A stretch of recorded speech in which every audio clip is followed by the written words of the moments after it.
ప్రభునేసు నామంలో వందనములు. అందరికీ శుభోదయం. యేసయ్య మాటలు అనే కార్యక్రమానికి ప్రేమతో నేను మిమ్మల్ని ఆహ్వానిస్తున్నాను. ఈ దినము మత్తయి సువార్త 25వ అధ్యాయము 31వ వచనం నుండి 33 వచనాల వరకు ధ్యానించుకుందాం. తన మహిమతో మనుష్య కుమారుడును ఆయనతో కూడా సమస్త దూతలను వచ్చినప్పుడు ఆయన తన మహిమగల సింహాసనం మీద ఆసీనుడై ఉండును. అప్పుడు సమస్త జనములు ఆయన ఎదుట పోగు చేయబడుదురు. గొల్లవాడు మేకలతో నుండి గొర్రెలను వేరుపరచినట్లు ఆయన వారిని వేరుపరచి తన కుడి వైపున గొర్రెలను ఎడం వైపున మేకలను నిలబెట్టును. ప్రియ దేవునికి బిడలారా, ఈ ఉదయకాశ్రమంలో యేసు ప్రభువారు చెప్పిన ఈ విలువైన మాటలో ఉన్న ఆంతర్యాన్ని మనము నేర్చుకుందాం.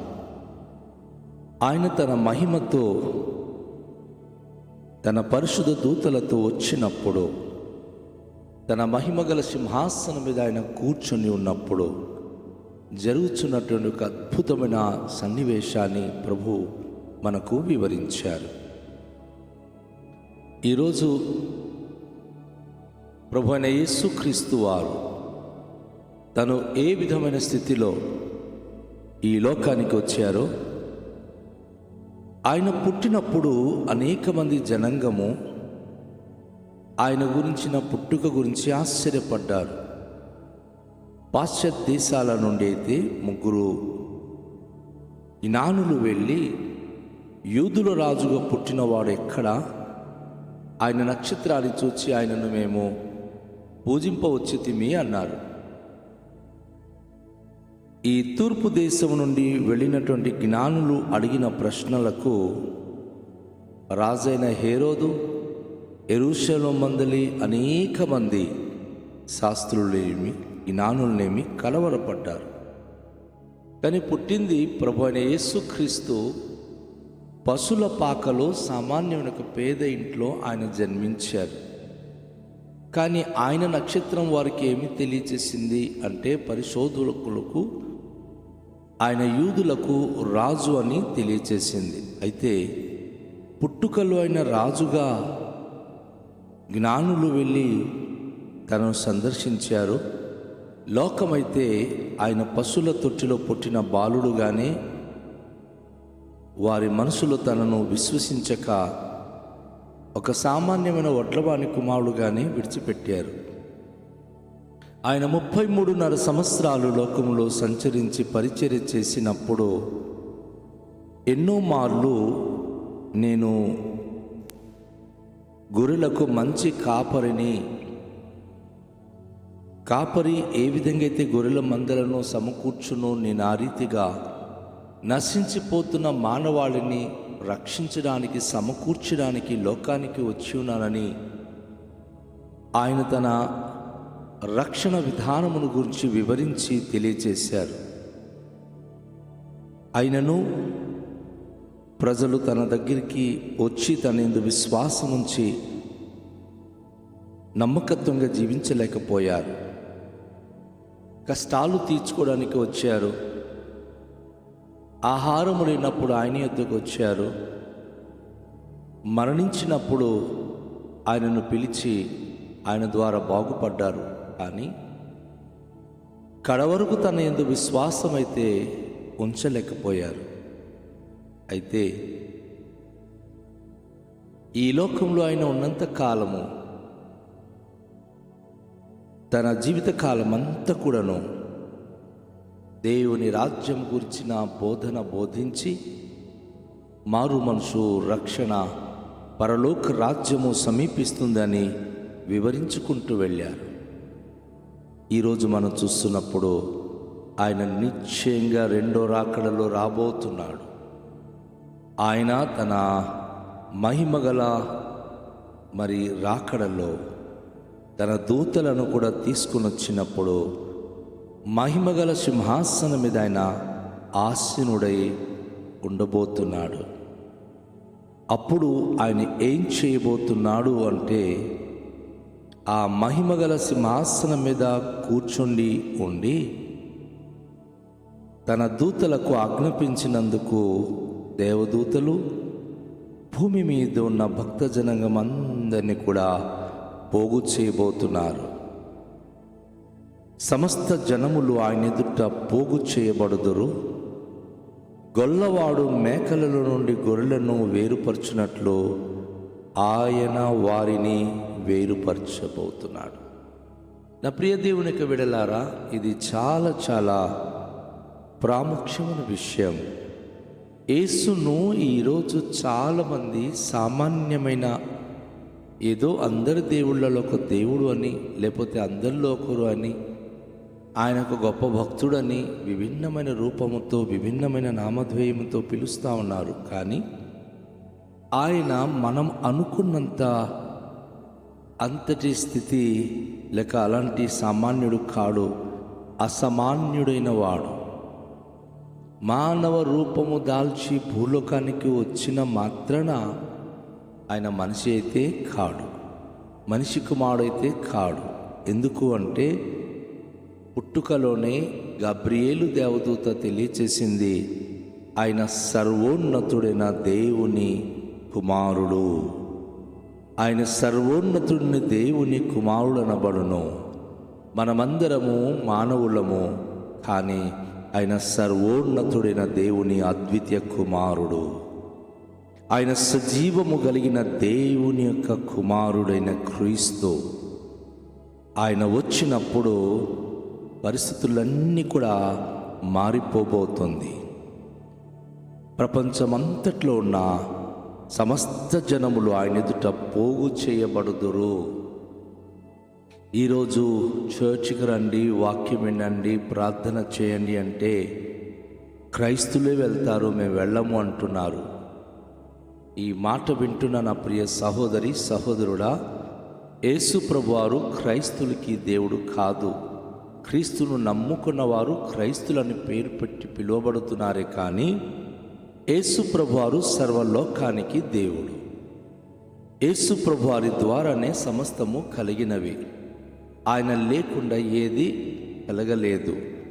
అందుకే ఆయన మహోన్నతమైన సింహాసనం మీద ఆసీనుడై ఉన్నప్పుడు సమస్త జనములు ఆయన ఎదుట పోగు చేయబడతారు. అక్కడ ఒక సపరేషన్ జరగబోతుంది.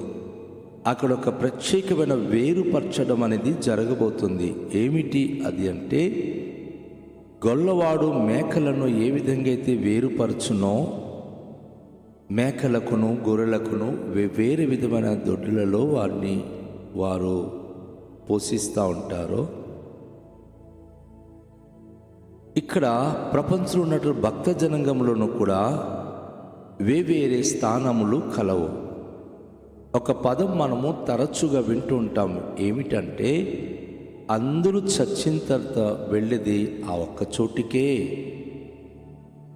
అందరూ చనిపోయిన తర్వాత వైకుంఠంకి వెళతారంటారు. నా ప్రియ సహోదరి సహోదరుడా, ఆ నమ్మకం మీకు ఉండడం చాలా సంతోషం. కానీ ఇక్కడ మరొక విషయం గమనించాలి. సర్వోన్నతుడైన దేవుని అద్వితీయ కుమారుడైన ప్రభు అయిన యేసుక్రీస్తు మహిమగల సింహాసనం మీద కూర్చున్నప్పుడు అందరూ ఒక చోటికి పోగు చేయబడుతున్నారు. కానీ ఆయన కుడివైపునకు గొర్రెలను, ఎడం వైపునకు మేకలను దేవదూతలు వచ్చి నిలువబెట్టడం అనేది విశేషం.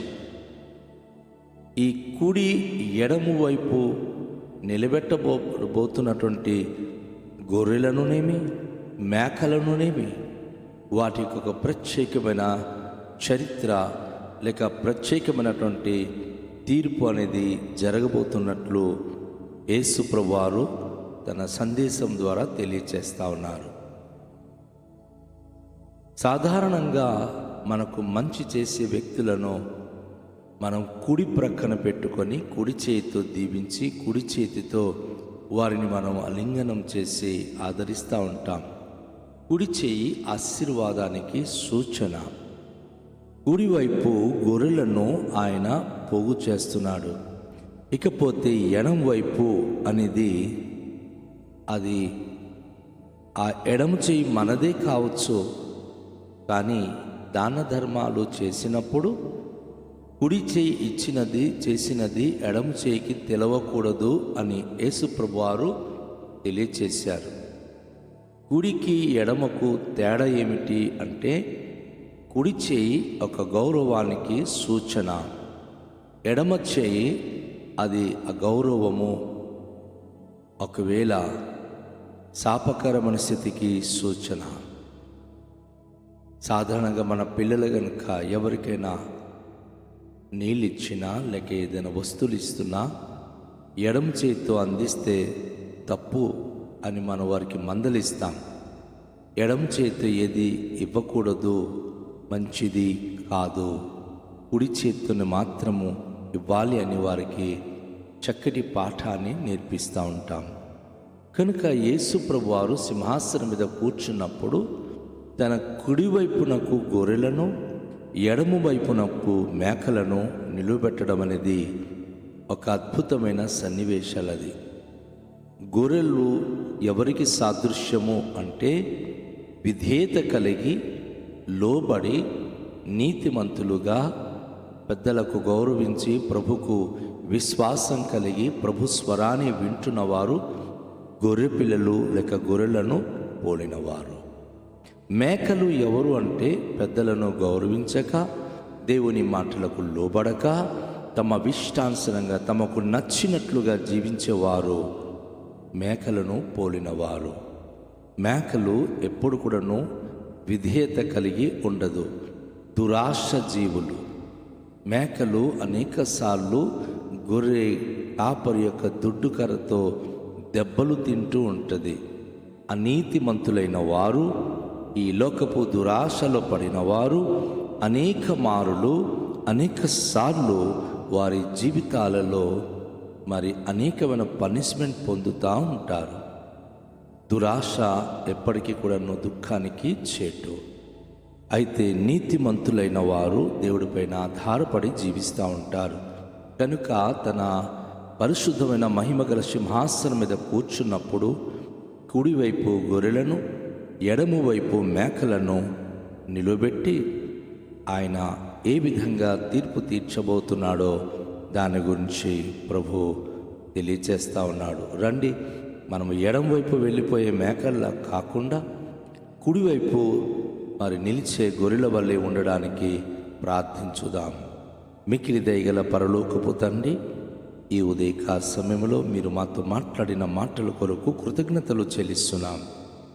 పరిశుద్ధుడా, నీ వాక్యమును బట్టి మేము జీవించే భాగ్యము అనుగ్రహించండి.